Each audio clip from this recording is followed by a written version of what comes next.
Alright, so Abraham Lincoln. Abraham Lincoln was born on February 12th, 1809 in a log cabin in Kentucky.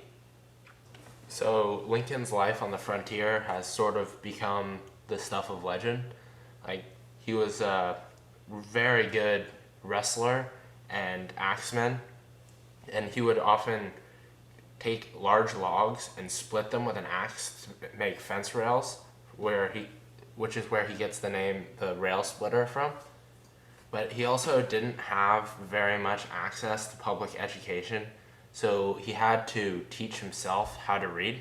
Once he did learn how to read, he started to read all the time and eventually became educated enough to become a lawyer. During his time as a circuit lawyer, he earned himself the nickname Honest Abe because he would never be a lawyer on the side of a case that he did not agree with. So every time he was arguing what he actually believed.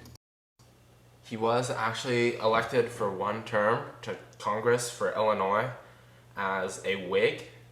He was a member of the Whig Party during his early years, but then he switched over to become a Republican once the Republican Party really started to get going.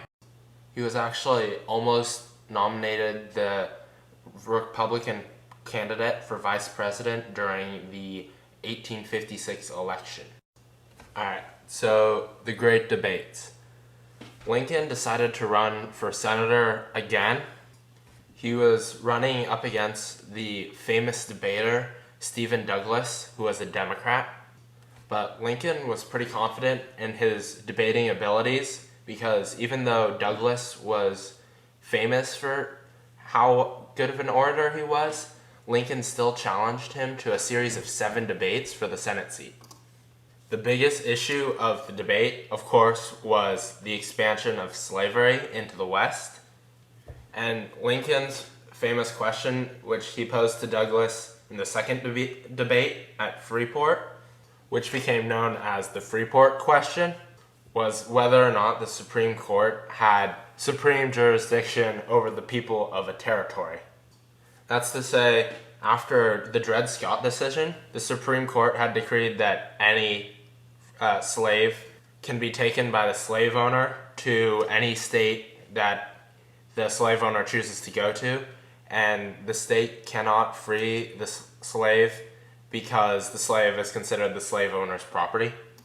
And this would sometimes conflict with if the people had a democratic vote to free any slave who entered the territory.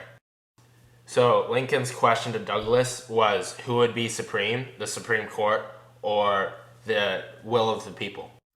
Now, Douglas's entire policy was based on popular sovereignty, and what he said, which was the Freeport Doctrine, was that the people, and whatever they vote for democratically, is always the absolute law of the land.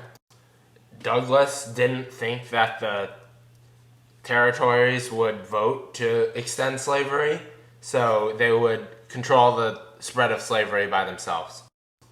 So keeping those key points in mind, we now have a simulation of the Lincoln-Douglas debates.